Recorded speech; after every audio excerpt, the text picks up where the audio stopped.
अस्सलाम वालेकुम नाज़रीन, मैं हूं अरसलान कोकर। आप देख रहे हैं PSL 8 स्पेशल ट्रांसमिशन प्लेफील्ड के तहत सच टीवी पर। आज एक और बड़ा मैच और PSL अपने सनसनी खेज मरहले में दाखिल हो चुकी है। आज कोयटा ग्लैडिएटर प्लेऑफ की उम्मीद लिए उतरेगी मैदान में और मुल्तान सुल्तान से टकराएगी। पेशावर ज़ल्मी के लिए बड़ा अनलकी सी बात रही, बड़ी अजीब सी बात हो गई। 2 बार 240 और 241 किया, लेकिन दोनों बार चेज हो गया। इतना बड़ा स्कोर चेज हो गया और बड़ी हैरत वाली बात है कि इतना बड़ा स्कोर चेज हो गया और बॉलर्स जो हैं उनकी रविश थोड़ी सी नहीं बदली। वहाब रियाज कदरे बेहतर रहे, फील्डिंग में थोड़ा सा अनलकी रहे चूँकि अरशद ने उनका कैच छोड़ दिया था। ये बड़ी मुझे समझ से बाहर है कि 2 बार आप 240 करें और दोनों बार चेज करवा दें, तो आपको डगआउट में बैठकर अपने जो टीम मैनेजमेंट है उसको बैठकर कैप्टन के साथ बात करनी चाहिए। बाबर आजम ने कप्तानी नहीं की, उन्हें बुखार हो रहा था, लेकिन वो अपना रोल प्ले कर गए बतौर बैट्समैन। अब बॉलर्स का बहुत ज़्यादा रोल है, बॉलर्स को भी काम करना चाहिए। ऐसे मरहले पर ले गए हैं जहाँ पे आप डू एंड डाई सिचुएशन में आ गए कोयटा ग्लैडिएटर के साथ। आज का मैच अगर कोयटा जीत जाती है और फिर अब बड़े भारी मार्जिन से पेशावर ज़ल्मी हार जाती है अपना लास्ट मैच, तो यहाँ पर जाकर बड़ा अजीब सिचुएशन हो जाएगी पेशावर ज़ल्मी के लिए और कोयटा के लिए ये मामलात बड़े आसान हो जाएंगे। वरना अभी तक कोयटा के लिए मुश्किलात ही हैं उनके रन रेट पर जब बात आती है। बहुत सारी चीज़ें जी जिस पर आज बात करेंगे। रायल रोसो ने अपना रिकॉर्ड तोड़ दिया, PSL की तेज़ तरीन सेंचुरी जड़ दी है। पहले 43 बॉल्स पे थी, अब 41 बॉल्स पे कर दी है। चले जी, हमारे साथ अविनाश आर्यन ने आज हमें स्पेशली ज्वाइन किया। इंडिया से स्पोर्ट्स जर्नलिस्ट हैं, हमारे भाई हैं, दोस्त हैं।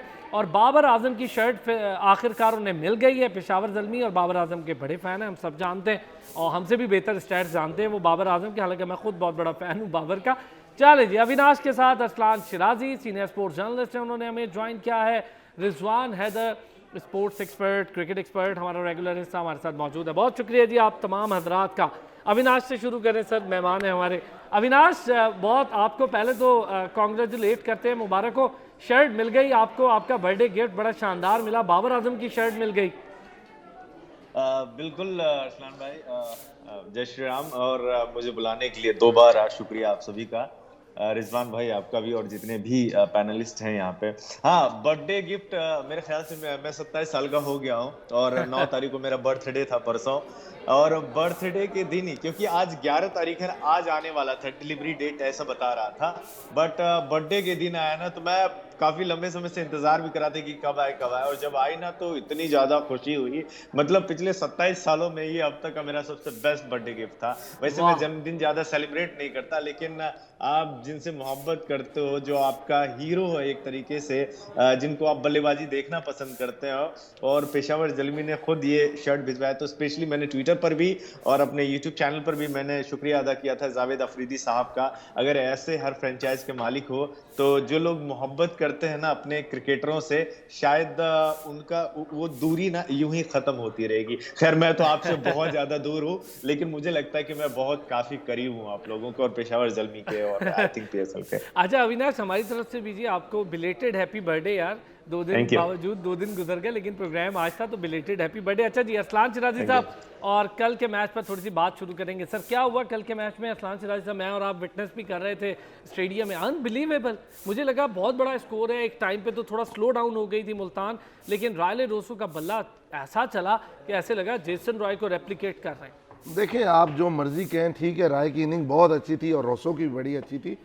आप यानी किसी भी चीज़ के लिए ना, फिर अब हमारे भाई सरहद पार से भी बैठे हैं और वो भी बड़े प्यार करते हैं, हम किसी के खिलाफ नहीं हैं। बट बाबर ने कल क्या किया? बाबर को अगर 102 बुखार था और उसके बाद वो खेलने आए, बहुत अच्छी इनिंग खेली, नो डाउट 200 से ऊपर का स्ट्राइक रेट था, लेकिन दूसरी इनिंग में टीम को ज़रूरत थी उनकी, उन्होंने लीड करना था। पहले में वो हारे थे, 200 चेज हुआ था, एक बहुत अच्छी 145 कभी कभी इनिंग ऐसी होती है जैसी रॉय ने खेली, तो उसके बाद उन्होंने लीड करना था और पिछली गलतियों को इस बार नहीं दोहराना था।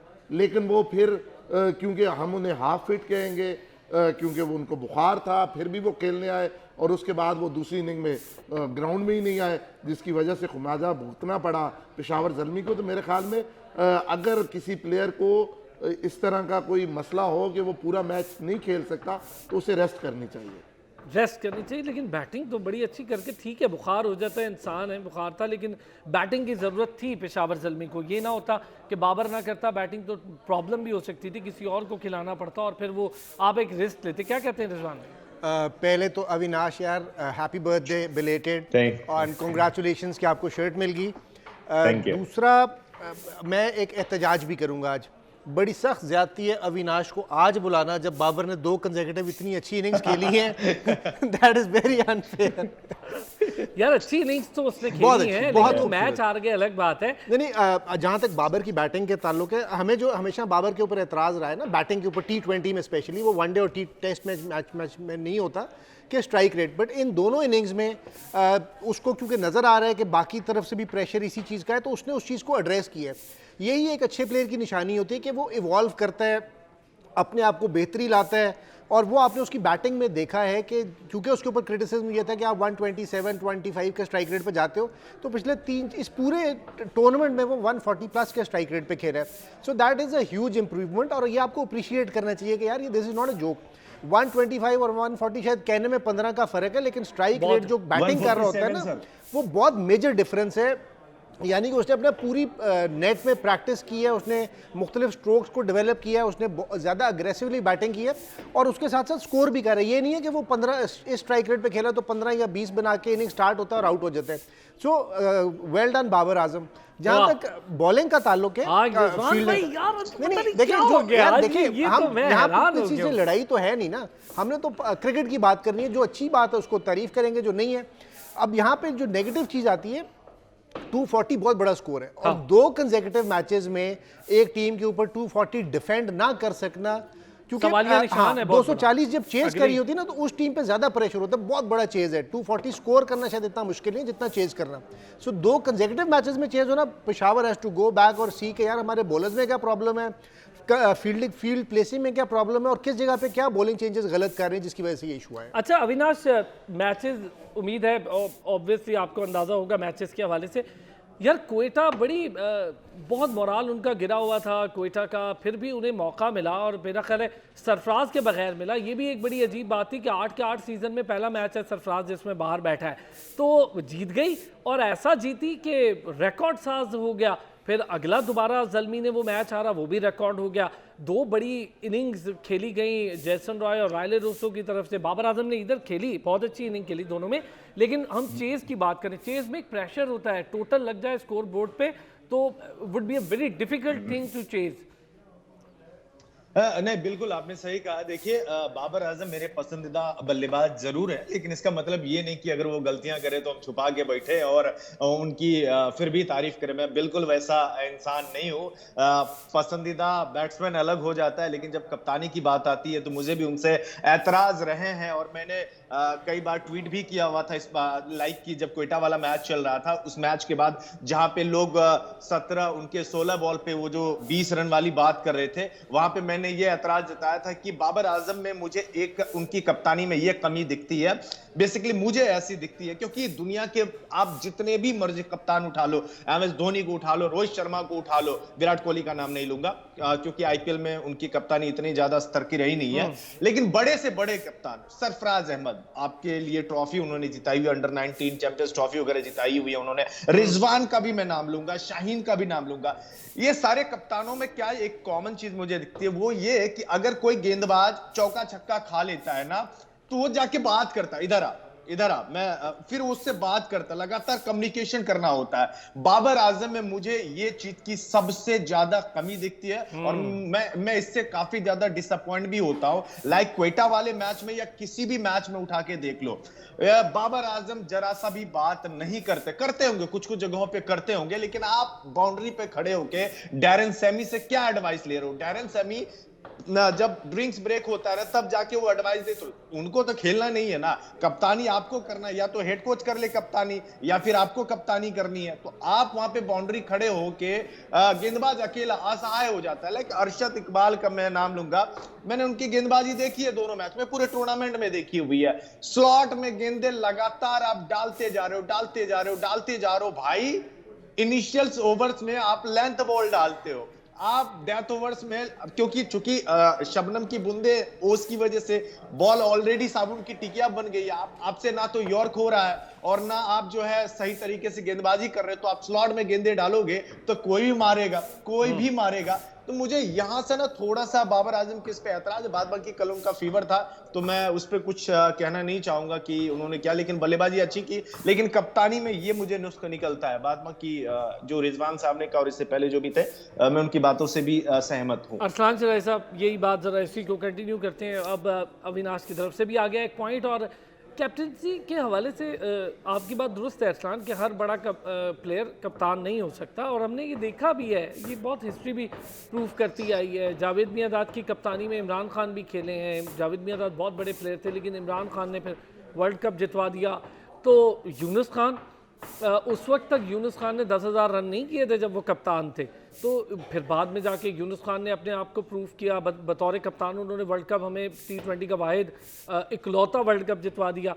तो ये चीज़ें हैं आपकी, क्या कहते हैं अरसलान? देखिए, दुनिया में किसी भी, आप किसी कमेंटेटर की बात करें, किसी एक्सपर्ट की बात करें या क्रिकेट लवर की बात करें, तो वो कहेगा कि बाबर बहुत अच्छा बैट्समैन है। इवन पाकिस्तान में भी जो लोग बाबर पे तनकीद कर रहे हैं, उनके कल या इससे पहले वाले ट्विटर हैंडल्स पे उनके ट्वीट्स देखे, उनको उसकी यानी बैटिंग पे एज ए प्लेयर किसी किस्म का कोई शक ही नहीं है, कोई डाउट ही नहीं है। नहीं, मैं हालांकि मेरा भाई है, मेरा दोस्त है, लेकिन मेरा उससे ज्यादा भाई है, लेकिन नहीं है डाउट। बट आप कभी ये नहीं किसी से सुनेंगे कि वो बुरा बैट्समैन है। आप जब भी सुनेंगे, जब भी तनकीद सुनेंगे, आप ये सुनेंगे कि वो बुरा कैप्टन है, ठीक, या बुरा ना कहें तो अच्छा कैप्टन नहीं है, इन अदर वर्ड्स, ठीक है। तो मेरे ख्याल में उसको कैप्टनसी छोड़ के, अभी जो हमारे पास जराए से खबर आ रही है कि उसको रेस्ट दिया जा रहा है नेक्स्ट सीरीज में अफगानिस्तान वाली में, और शाहीन शाह को एज ए कैप्टन लाया जा रहा है, तो मेरे ख्याल में उससे भी अब स्टेप बैक कर लेना चाहिए। इस पे लड़ाई नहीं करनी चाहिए। जो हमें जराए ने खबर बताई कि उसने कहा कि काल गई एक सीनियर चीफ सिलेक्शन कमेटी में से एक सीनियर मेंबर की, और उसने कहा कि हम आपको रेस्ट दे रहे हैं, तो उसके फौरन बाद काल डिस्कनेक्ट कर वैसे मैं एक ये नहीं करना नहीं, लेकिन ये इसमें भी अरसलान चराई साहब आप बहुत बेहतर जानते हैं, अविनाश कवर करते हैं, रिजवान भाई हैं, इस पे आके मैं थोड़ी सी बात करूंगा। आप रिस्पेक्टफुली, अपने कैप्टन है, वो आपकी टीम का सबसे बड़ा ब्रांड है इस वक्त जी। पाकिस्तान में इतना बड़ा ब्रांड हमारे बॉलिंग में ही बनते रहे हैं, हमारे पास अब बैटिंग में पहली बार इतना बड़ा ब्रांड है, तो उसके साथ बात करें, उसे कहिए कि हम एक रेस्ट, अच्छी छोटी टीम के साथ मैच खेलने जा रहे हैं, नए लड़कों को चांस मिले, आपकी टीम मजबूत हो, जब आप कैप्टनसी में वापस आएँ तो आपके पास एक नए सोल्जर्स तैयार हो जो अच्छी तरीके से आपको खेलें, लीड करें, फाइनल तक पहुँच रहे हैं लेकिन जीत नहीं रहे। वापस आते हैं ब्रेक से, इस पर भी बात करते हैं, तीनों हजरात मौजूद हैं।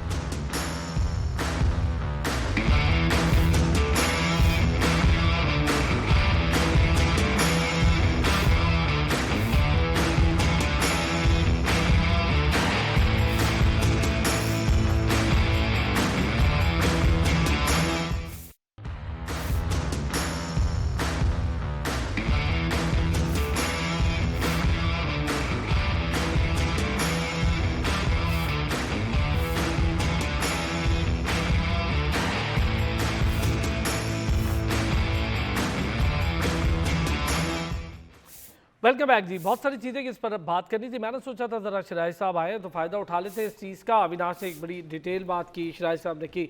मैं चाहता हूँ कि अगर आपने बात करनी है किसी बड़े प्लेयर के साथ, उसको ये कन्विंस करना है कि यार आप थोड़ा रेस्ट कर लें, तो होता है, भारत में होता है। रोहित शर्मा और कोहली के साथ बैठी इंतज़ामिया, उन्होंने बात की, तो बड़े प्लेयर्स हैं, उन्होंने कहा जी हम समझते हैं कि पांड्या को थोड़ा सा आगे करें, उन्हें T20 खिलाएं, आप ज़रा वनडे और टेस्ट पर तवज्जो दें। ऑब्वियसली अब वो उस अपनी उम्र के हिस्से में फॉल कर रहे हैं, ये कोई बुरी बात नहीं है, सबको पता है, दो बहुत बड़े जॉइंट प्लेयर्स हैं। इसी तरह यहाँ पर भी है कि अगर आपने रिजवान या बाबर से बात करनी तो एक वे होता है, मैं समझता हूँ उसको थोड़ा मलहूज़े खातिर रखना चाहिए। क्या कहते हैं शराय साहब, एक छोटा सा इस पर आपका?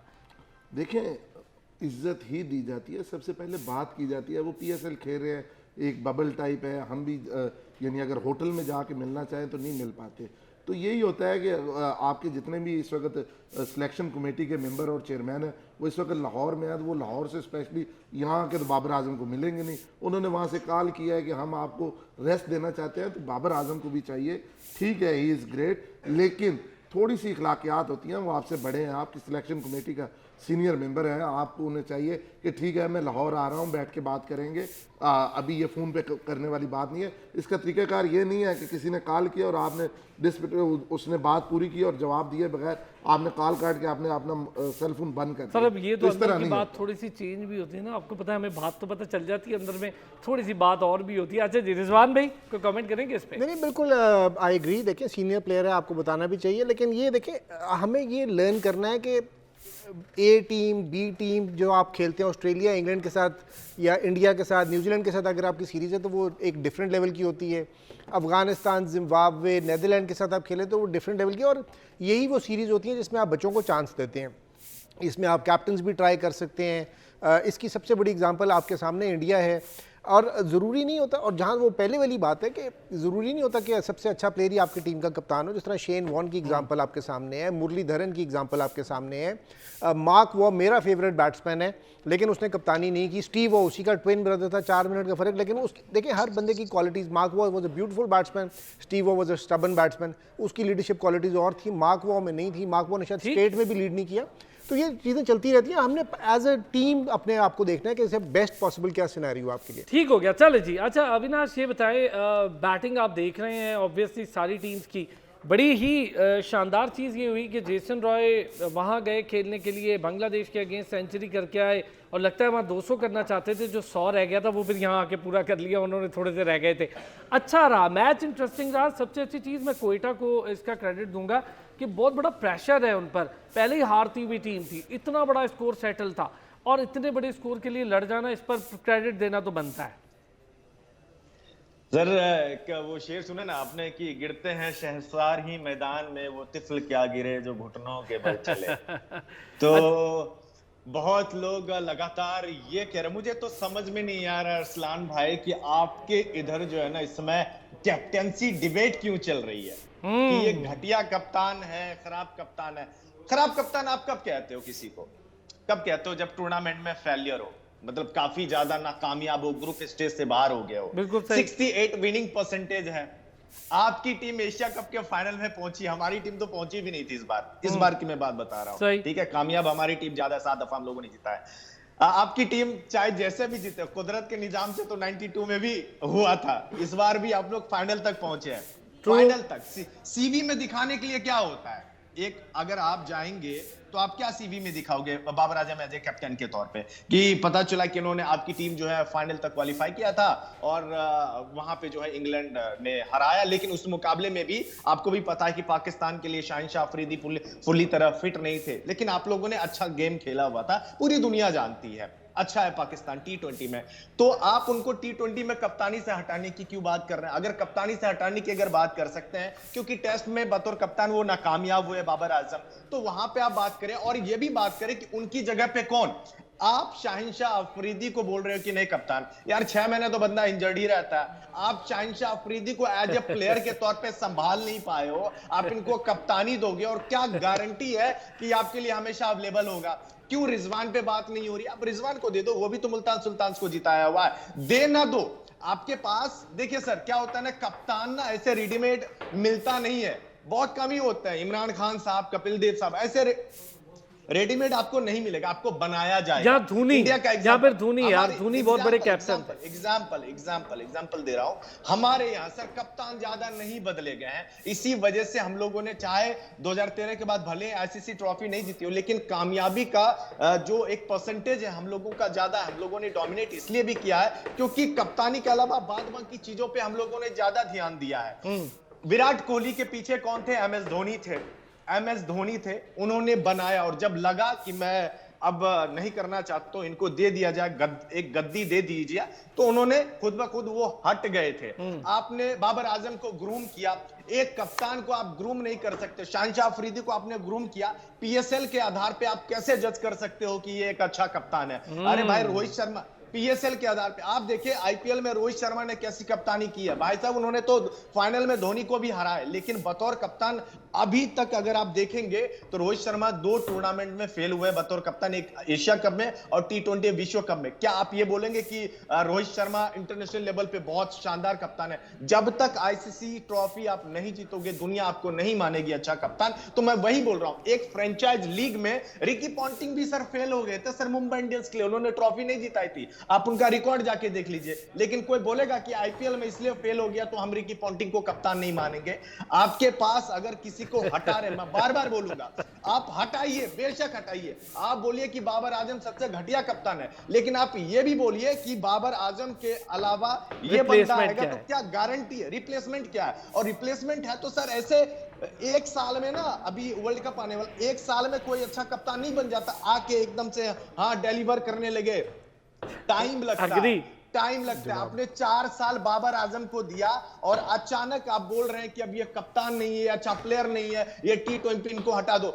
अभी बोल रहे थे ना कि बाबर आजम का एज ए प्लेयर के, एज ए बैट्समैन के तौर पे उनको सब मानता है, नहीं मानता है सर। मैं कल भी पाकिस्तान के चैनल को देख रहा था और कई लोगों के ट्वीट में देख रहा था, वो उसमें भी नुस्ख निकालने में थे कि बाबर आजम के पास वो रेंज ऑफ शॉट्स नहीं है, वो रेंज ऑफ शॉट्स नहीं। अरे भैया, जो बंदा मेहनत करके कवर ड्राइव जो उनके पास शॉट है, उसी शॉट में अगर वो बंदा दुनिया का नंबर 1 बल्लेबाज बना है तो आप उनको क्यों एबी डिविलियर्स, सूर्य कुमार यादव बनाने पे तुले हुए हैं? आप क्यों उनसे एक्सपेक्ट कर रहे हैं? अच्छा जी, मैं अविनाश बस एक मिनट दीजिएगा, छोटा सा ब्रेक। मैं आपकी बात पूरी करता हूँ, एक छोटा सा ब्रेक लेते, वापस आते हैं तो बात पूरी करते हैं।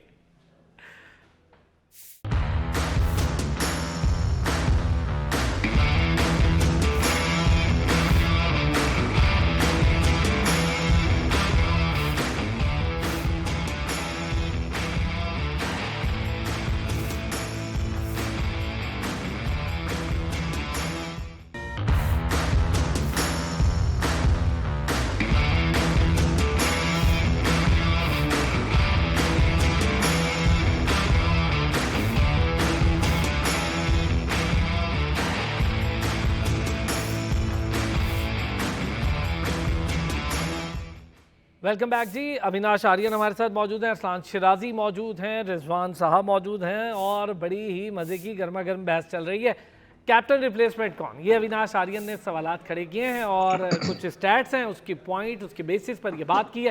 पहले मौका देते हैं रिजवान भाई को, बहुत ज़ोर से आई थी ये बात करने के लिए। जी रिजवान भाई। नहीं, अविनाश ने बिल्कुल ठीक कहा कि रिप्लेसमेंट का भी बताना चाहिए, लेकिन असल में आपको बाबर की कप्तानी पे एतराज़ क्या है, जो मैं आपको बताता हूँ।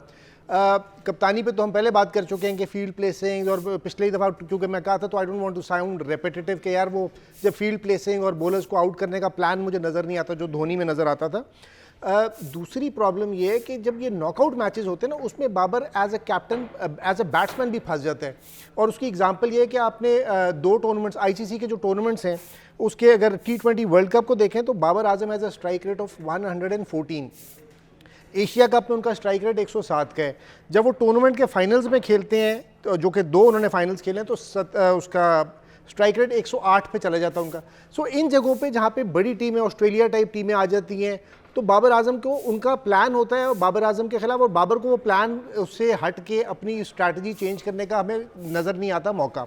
सो इस वजह से अब इंग्लैंड की एग्जांपल आप दें, 7 वनडे T20 मैच पाकिस्तान खेला इंग्लैंड में वर्ल्ड कप की तैयारी से पहले, 7 के 7 में बाबर ने कोई इनोवेशन नहीं की।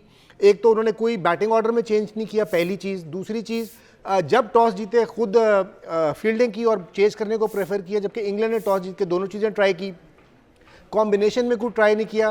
कहीं पे हमें ये नज़र नहीं आया कि इंग्लैंड की टीम कमज़ोर है तो हमने उसको किस तरीके से उठाने की कोशिश करनी है। हम इंग्लैंड के प्लान को हम उसको रिटेलिएट ही करते रहे, हमारा अपना कोई प्लान नज़र नहीं आया। सो ये मेरे उसके हैं। ठीक है, ये इनोवेटिव नहीं है, इनोवेशन पर नहीं जाते, नई चीज़ें ट्राई नहीं करते। अरसलान शिराज साहब देखिए, इसमें बड़ी सिंपल बात है कि मैं कोई नहीं बना रहा कैप्टन उसको शाहीन शाह को, कि इस तरह मेरा भाई मुझे कह रहा है कि आप उसको उठा के बना रहे हैं। मेरा तो ख्याल यह है कि जिस तरह आपने शादाब को एज ए वाइस कैप्टन लेके चल रहे थे काफ़ी अरसे से, तो अगर आप चेंजिंग करना भी चाह रहे हैं तो वाइस कैप्टन को आप कैप्टन बना दें। आप अगर दोनों उनको, क्योंकि उसको भी ये जो है क्या उसका नाम है, रिजवान को भी रेस्ट दे रहे हैं, तो रिजवान तो बन नहीं सकता, तो फिर शादाब को बना दें। कैप्टन आप कोई भी बना सकते हैं, लेकिन जहाँ तक अभी मैं कल आपसे भी मैं लड़ रहा था उधर मीडिया बॉक्स में जब मैच हो रहा था कि एज ए कैप्टन हमें क्या चाहिए बाबर से हमें ये चाहिए कि बाबर नए बच्चों को मौका दे, बाबर उन्हें आगे लेके आए। आपने देखा कि साइम अयूब को आप वन डाउन खिलाते रहे, जब आप उसे ओपनिंग पे लेके आए तो कितना अच्छा वो खेला। तो क्यों ना साइम अयूब और हारिस का होता ओपनिंग प्लेयर और बाबर आजम आता वन डाउन पे। अगर ये कोई और कैप्टन होता ना तो वो ये कर देता, लेकिन जब आप खुद कैप्टन होते हैं यहाँ पे आप हल्के से सेल्फिश होते हैं। आप अगर बात करें आईसीसी इवेंट्स की, आप एशिया कप की बात करें, इसी स्टूडियो में बैठ के मैं कहता रहा हूँ कि भाई आ जाए नीचे, जहाँ पे टीम को ज़रूरत है आपकी वहाँ पे खेलें। ये कोई हार्ड एंड फास्ट रूल नहीं है कि आपने ही ओपनिंग करनी है। ठीक है, कुछ अच्छे भी आपने ओपनिंग में किए हैं, लेकिन ये ज़रूरी नहीं है। लेकिन जब आप कैप्टन होते हैं तो फिर आप कहते हैं कि नहीं, जो मैं चाहूँगा वो होगा, तो फिर उसके लिए मैं यही कहूँगा कि कैप्टन चेंज होना चाहिए। ओके, तो रिप्लेसमेंट में एक बात दुरुस्त है जो मुझे बिल्कुल ठीक लगी कि अभी हमने ट्राई नहीं किया है। पीएसएल की बुनियाद पर हम अभी पाकिस्तान टीम के कैप्टन के लिए सिलेक्शन बहुत देर, अभी ठीक है अगर शाहीन को मौका मिलता है इस मैच सीरीज़ में अफगानिस्तान के अगेंस्ट तो पता चल जाएगा, और जो लड़के खेलने जा रहे हैं उनका भी पता चल जाएगा। मैं काफ़ी सारी चीज़ों पर डिस्कस कर सकता हूँ कि यार अभी पीएसएल खेल रहे हैं, उसकी बाउंड्रीज़ का, इंटरनेशनल बाउंड्रीज़ का, स्टैंडर्ड ऑफ प्लेइंग का इंटरनेशनल में। यही टीम जो लड़के यहाँ खेल रहे हैं वो जब इंटरनेशनल खेलते हैं उनका मोराल अलग होता है, उनका गेम स्टाइल बिल्कुल अलग होता है। ये तो एक नेचुरल बात है, जो आईपीएल वाला भी है।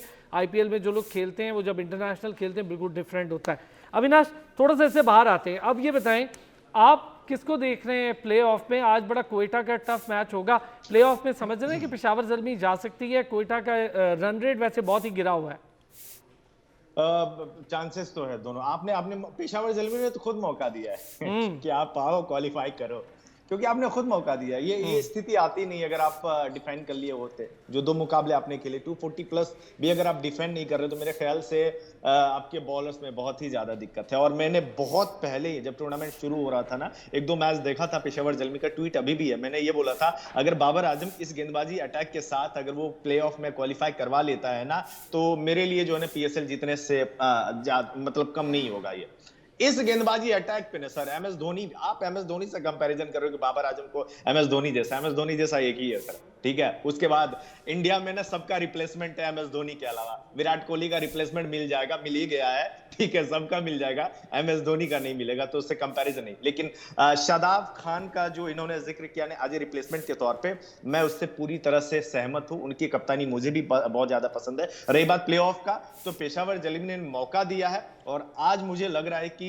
अगर ठीक ठाक क्वेटा ने प्रदर्शन किया और सरफराज अहमद बाहर रहे तो चांसेस बने हुए क्वेटा का। अच्छा, सरफराज बाहर रहे, शर्त ये है कि सरफराज बाहर रहे। हाँ जी, क्योंकि बाबर आजम जो है ना वो जौहरी है, वो हीरे की परख है। उन्होंने बोला था ना कि नवाज तू मेरा मैच विनर है, तो मैच विनर ने पिछले मैच में देखा था बाबर को ही लपेट लिया, तो मेरे ख्याल से अच्छा प्रदर्शन करना चाहिए। बहुत आला। रिजवान भाई, आई एग्री। बहुत मुश्किल है, बहुत लंबे मार्जिन से क्वेटा को हराना पड़ेगा अपना मैच, और पेशावर को भी बड़े लंबे मार्जिन से हारना पड़ेगा। So it's I think next to impossible, लेकिन there is nothing impossible in cricket. तो 1% चांस है, अदरवाइज ज़ल्मी विल क्वालिफाई। अच्छा, अगर आज जिस तरह का मोमेंटम बना लिया है क्वेटा ने उस मैच के बाद, होता ये है कि एक मैच बहुत अच्छा खेल जाती है क्वेटा और एक मैच पता नहीं उसको क्या हो जाता है। तो ये प्रॉब्लम तो है क्वेटा के साथ, कंसिस्टेंसी। आधी से ज्यादा टीम की तो डेट ऑफ एक्सपायरी का इशू है ना, वो तो मैं पहले बता चुका हूँ आपको। यार अंकल गप्टिल तो अच्छा खेल रहे हैं आपके, लेकिन अंकल हफीज भी हैं, अंकल उमर वो अकबर भी अच्छा खेल रहे हैं, लेकिन वो एक आध दफा ही होता है ना, जब आपकी उम्र इतनी हो जाए तो फिर कभी कभी होता है। यार शिराजी साहब, देखें लाला ने रात ट्वीट भी किया है, मैं जावेद आफरीदी भाई की बात कर रहा हूँ कि वी विल बाउंस बैक, और मेरे ख्याल में कोई मसला नहीं है। जो है पेशावर ज़ल्मी अगर पॉइंट्स टेबल पे भी देखें, सिर्फ उन्हें जीत चाहिए।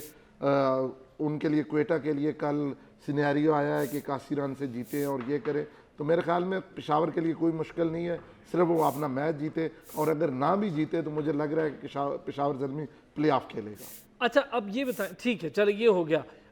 एक चीज़, ये जो मुल्तान सुल्तान है, इसको देखते हुए क्या ये रियलिटी, मतलब रियलिस्टिक अगर बात करें अविनाश, तो मुल्तान सुल्तान की जैसी टीम है, रिजवान उसको लीड कर रहे हैं, बॉलिंग में भी ठीक बैलेंस है, बैटिंग में भी बैलेंस है। अभी आपने देखा ही कि वो किस तरह से खेली अपने मैच को। तो बड़े अरसे बाद जब मुल्तान से निकली थी ना और अबे उन्हें मैचेस खेलने पड़े तो वहाँ हार उनका मुकद्दर बनी, फिर उन्होंने एक जीत बड़ी अच्छी हासिल की। रायले रोसो ने कमाल की बैटिंग की, तो थोड़ा सा मोमेंटम वापस आता है बड़ी टीम का। तो 81 से जीतना रियलिस्टिक मुझे तो नहीं लगता, आपको लगता है? नहीं, मुझे नहीं लगता, क्योंकि मैं हमेशा से कहता आया हूं, पहले भी आपसे बात हुई थी, मैंने कहा था कि मुझे पीएसएल में 3 टीम सबसे ज्यादा खतरनाक लगती है, वो इस्लामाबाद यूनाइटेड, लाहौर कलंदर्स और मुल्तान सुल्तान्स की टीम। खतरनाक का इस मायने भी हो जाता है, हालांकि इस्लामाबाद यूनाइटेड की टीम जो है ना बिल्कुल पाकिस्तान की टीम की तरह से, हाँ। मतलब कहना यह कि अनप्रेडिक्टेबल है, कभी भी कुछ भी हो सकता है। इतनी मजबूत बैटिंग लाइनअप के बावजूद भी आपने देखा कि पिछले मैच में क्या हाल हुआ था इनका।